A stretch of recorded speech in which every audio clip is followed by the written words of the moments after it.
Bismillahirrahmanirrahim. Assalamualaikum warahmatullahi wabarakatuh. Alhamdulillah, alhamdulillahirabbil alamin.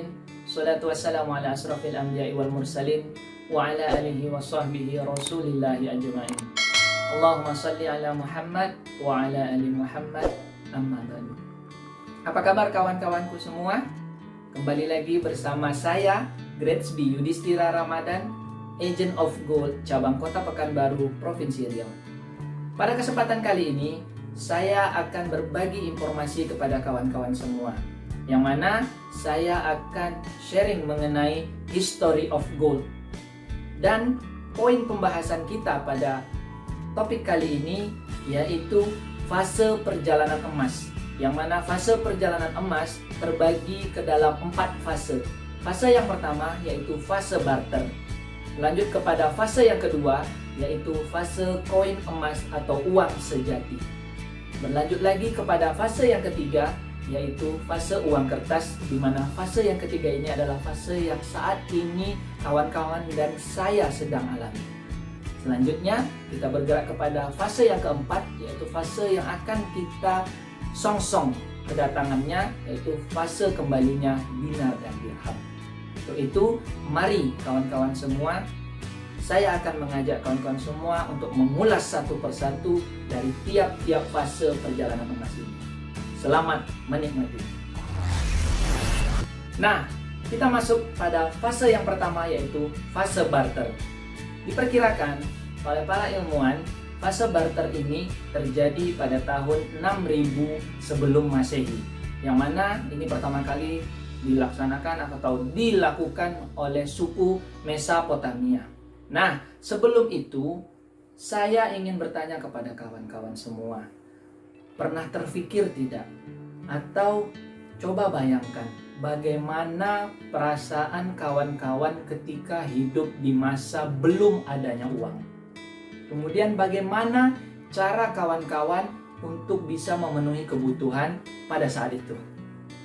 Sudah mulai terpikir? Sudah mulai terjawab? Ya, yang pertama dengan cara berburu. Betul sekali.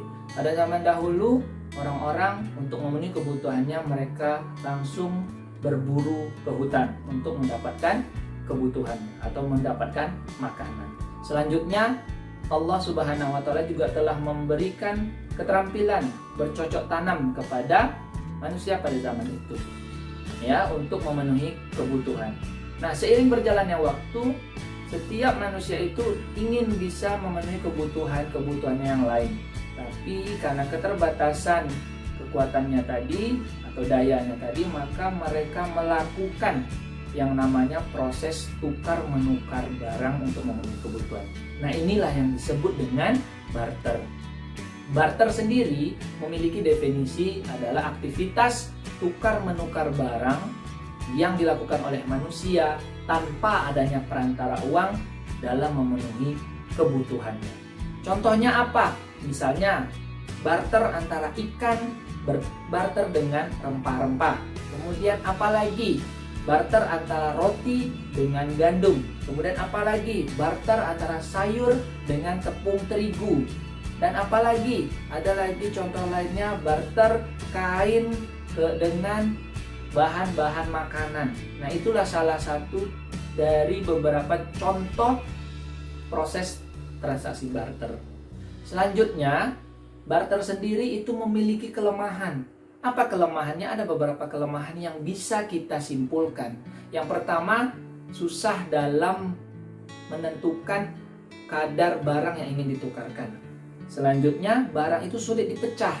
Contohnya ketika kawan-kawan ingin menukarkan satu keranjang apel dengan seekor kambing, kan nggak mungkin tuh dipecah-pecah kakinya atau kepalanya atau badannya gitu ya. Nah, itu salah satu kelemahan sistem barter. Selanjutnya apalagi sulit membawanya kemana-mana. Bayangkan saja kawan-kawan punya 100 ekor kambing, kalau mau dibarter semua repot ya untuk bawanya ya. Selanjutnya apalagi barangnya tidak bertahan lama, contohnya sayur-sayuran, buah-buahan gitu ya. Nah, jadi itu kelemahan dari sistem barter. Dan yang lebih fundamentalnya lagi, sulit menemukan kecocokan atau coincidence of wants itu pada sistem barter. Selanjutnya, standar kualitas barang yang berbeda. Misalnya kawan-kawan punya satu karung beras ingin ditukarkan dengan seekor ayam, rasanya tidak sama, tidak sebanding kualitasnya, gitu ya. Oke, akhirnya untuk memenuhi kebutuhan, manusia melakukan transaksi dengan cara saling tukar menukar barang atau yang disebut dengan barter. Sehingga manusia karena menemukan banyak kelemahan dalam sistem barter ini, mereka mencari alternatif lain dalam melakukan transaksi untuk memenuhi kebutuhan. Maka lahirlah alat transaksi, yaitu uang.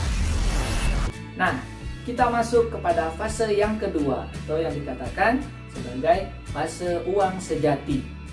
Nah, pada fase ini diperkirakan oleh para ilmuwan terjadi pada tahun 600 sebelum Masehi, yang mana pertama sekali dilakukan oleh bangsa Lydia. Nah, sebelumnya kawan-kawan, saya ingin bertanya, apa sih yang dimaksud dengan uang atau uang itu apa? Nah, analogi sederhananya seperti ini sebelum kita bahas apa itu uang. Ceritanya, kawan-kawan, saya berprofesi sebagai tukang pangkas rambut. Nah, kawan-kawan datang nih untuk menggunakan jasa saya. Kemudian, kawan-kawan pada masa itu membayar saya dengan sebuah buku yang menurut kawan-kawan buku itu memiliki nilai dan sangat berharga. Namun apakah itu sudah berharga menurut saya? Sementara jika saya ingin memenuhi kebutuhan saya, belum tentu saya bisa menggunakan buku dari kawan-kawan tadi untuk bisa saya pakai mendapatkan kebutuhan saya lainnya. Untuk itu diperlukan sebuah alat tukar atau benda yang bisa diterima secara umum.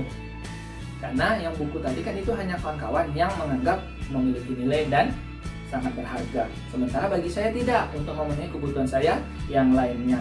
Maka secara umum kita memerlukan benda yang bisa diterima secara umum sebagai alat tukar dan alat takar dari harga barang dan jasa. Maka lahirlah kemudian uang sebagai alat transaksi. Nah, uang itu adalah perantara, bukan tujuan utama, ya. Apa fungsi uang? Uang itu memiliki 3 fungsi utama. Yang pertama sebagai alat tukar.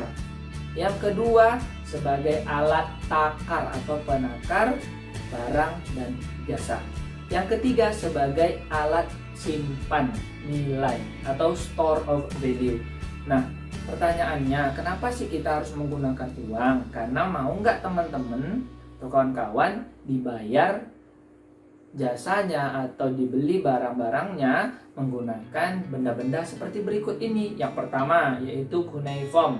Itu pada masa Sumeria di tahun 3000 sebelum Masehi. Kemudian mau nggak dibayar dengan pisau perunggu dari dinasti Zhou tahun 600 sampai 200 sebelum Masehi? Atau mau kawan-kawan dibayar menggunakan kulit kerang kori? Itu berlanjut hingga abad ke-20. Karena lebih luar biasanya, kawan-kawan mau nggak dibayar menggunakan rhinestone? Rhinestone ini dari kepulauan Yap, yang mana pada tahun 125 Masehi. Atau mau dibayar dengan tengkorak? Ini pada masa Babilonia, selatan Mesopotamia. Atau menggunakan kain kampua pada masa Raja Buton dan Ratu Bula Wambona.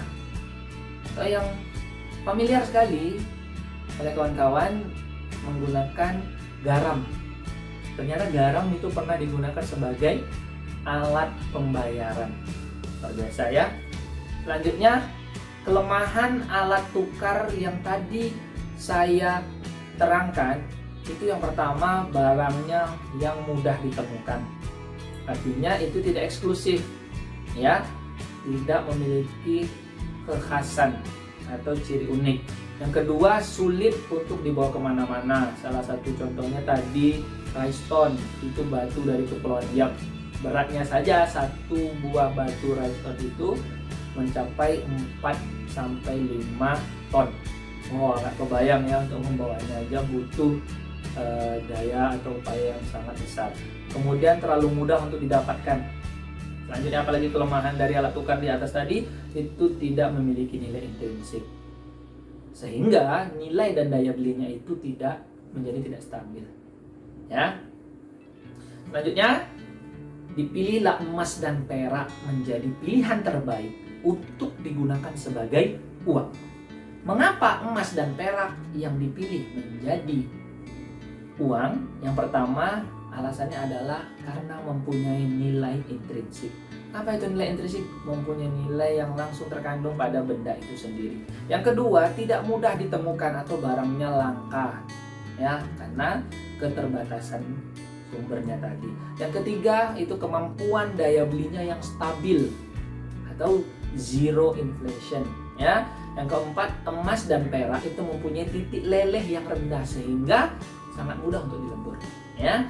Emas dan perak itu juga tidak reaktif sehingga tidak akan berkarat atau meledak ketika terkena zat yang berbeda. Tidak hancur jika disimpan dalam jangka waktu yang lama.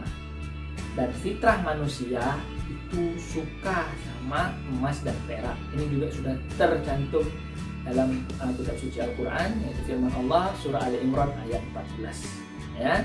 Selanjutnya, karena jika emas itu dijadikan sebagai alat tukar atau uang, maka akan terjadi keadilan di seluruh dunia ini.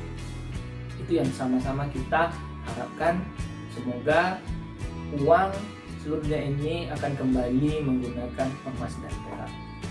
Nah, contoh-contoh uang dalam bentuk koin emas dan perak yang pernah digunakan, pertama ada yang namanya elektrum, itu yang digunakan oleh bangsa Libya. Yang kedua ada yang namanya darik. Darik ini koin emas pada peradaban bangsa Persia. Dan yang ketiga yaitu solidus Kaisar Justinian kedua. Itu juga koin emas yang digunakan pada masa tersebut. Dan dinar Khalifah Abdul Malik. Ya. Selanjutnya ada koin emas Aureus Romawi kuno. Ini pada masa kepemimpinannya Julius Caesar. Kaisar atau selanjutnya denarius Romawi kuno juga. Bahkan di koin denarius ini sangat unik. Di situ digambarkan atau dipahatkan wajah dari Julius Caesar. Dan yang terakhir itu dinar emas pada masa kekhalifahan Umar bin Khattab radhiyallahu taala. Apa kemakmuran yang terjadi jika kita menggunakan uang sejati ini, yaitu emas dan perak? Ada 3 kemakmuran yang pernah terjadi pada masa peradaban ini, yaitu peradaban waktu Romawi kuno. Ya, itu saat itu bangsa Romawi kuno sudah mengenal yang namanya pencetakan koin emas. Namun masih dikuasai juga oleh beberapa orang money changer atau penukar uang. Selanjutnya, sejak diambil haknya oleh Julius Caesar, maka terjadilah kemakmuran sehingga pencetakan koin itu, stok koin emas itu menjadi berlimpah. Dan Julius Caesar membangun bangunan kuil sehingga pembangunan maju dan pesat, sehingga peradaban itu semakin luar biasa. Selanjutnya, kemakmuran yang terjadi pada masa kekhilafahan Turki Utsmani atau yang biasa kita kenal Turki Ottoman Empire. Di sana kita tahu umat Islam selama 13 abad itu menguasai dunia. 2/3 dunia itu diterangi oleh dan dipimpin oleh khilafah Islamnya, yaitu dari kekhilafahan Turki Utsmani. Selanjutnya, kemakmuran juga terjadi pada masa negara Amerika Serikat, yang mana dulunya dolar itu memiliki jaminan emas atau di backup dengan emas, atau biasa kita sebut memiliki underlying berupa emas, sehingga praktek ribawi itu tidak terjadi atau tidak menjamur pada masa itu. Namun tidak disangka-sangka juga qadarullah, pada saat itu juga terjadi kemerosotan nilai dari dolar Amerika sendiri. Disebabkan karena apa? Karena sejak tahun 1971 diumumkan dan dinyatakan bahwa dolar tidak lagi dijaminkan dengan emas, gitu ya. emas dan perak dipilih sebagai uang sejati karena banyak kelebihan yang dimiliki, sehingga disepakati oleh seluruh dunia bersama sebagai alat transaksi atau uang dunia. Dan bagaimana emas atau uang sejati ini pada akhirnya bertransformasi menjadi uang kertas yang saat ini kawan-kawan dan saya gunakan.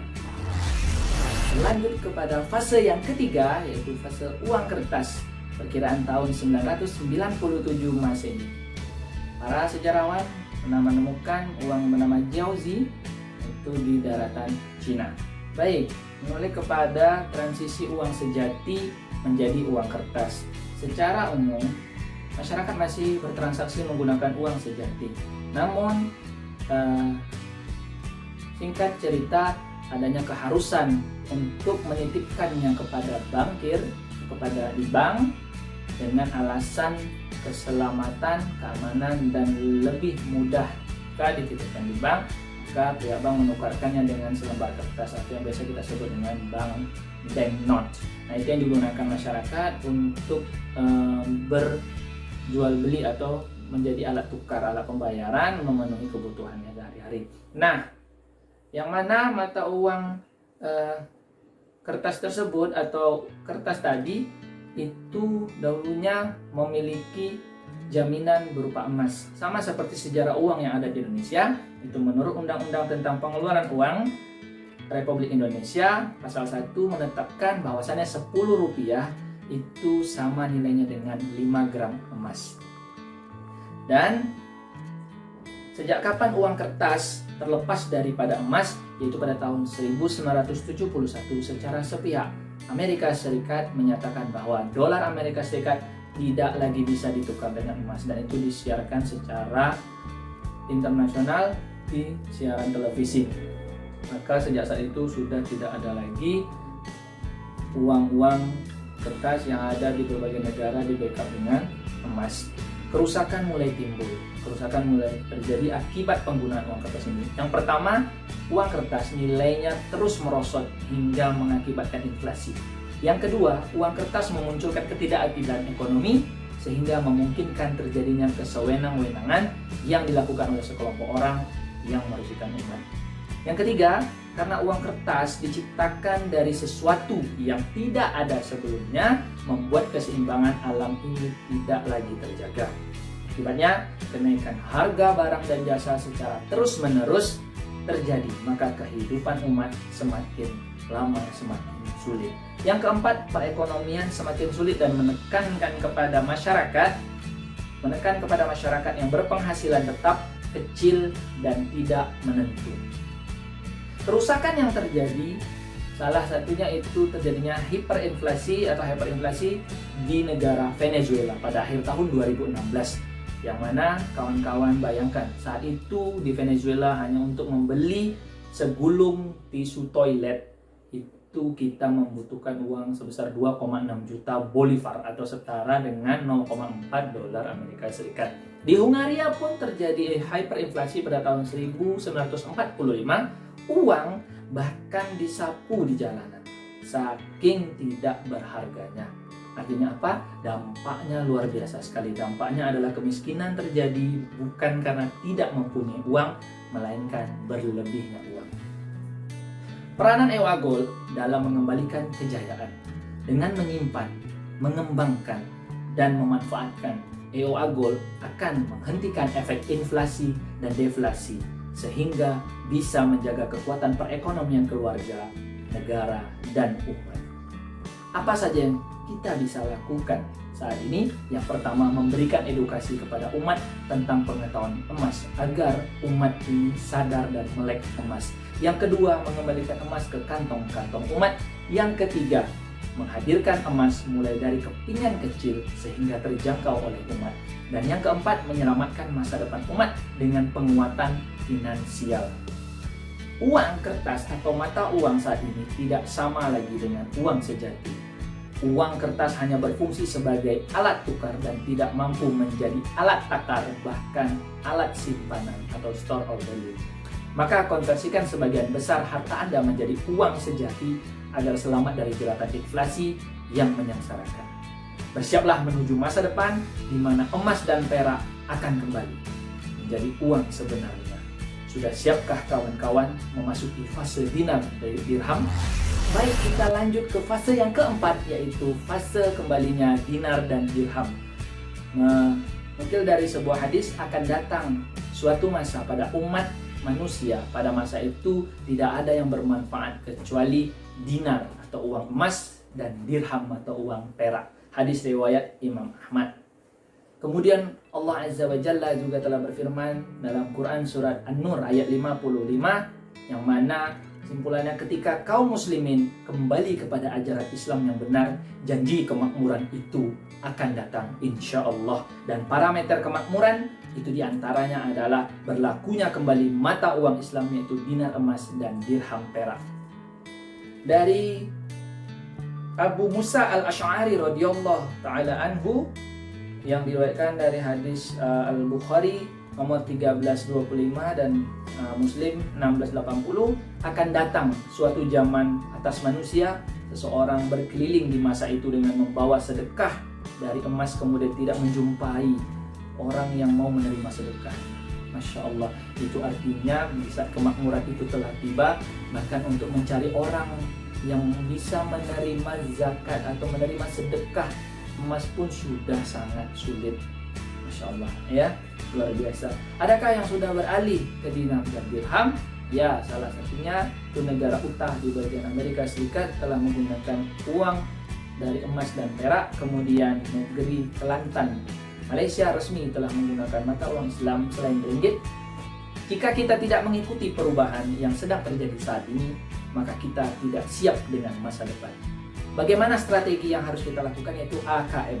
A itu amankan, K itu kembangkan, dan M itu memanfaatkan. Apa yang kita amankan? Konversikan uang kita kepada emas agar mengembalikan kejayaan keluarga kita. Kembangkan dengan mengikuti program-program peradaban dengan wakaf dan wakaf produktif, mengembalikan kejayaan negeri. Dan manfaatkan untuk mewujudkan impian harapan kebangkitan umat, mengembalikan kejayaan agama Islam dengan penggunaan dinar dan dirham.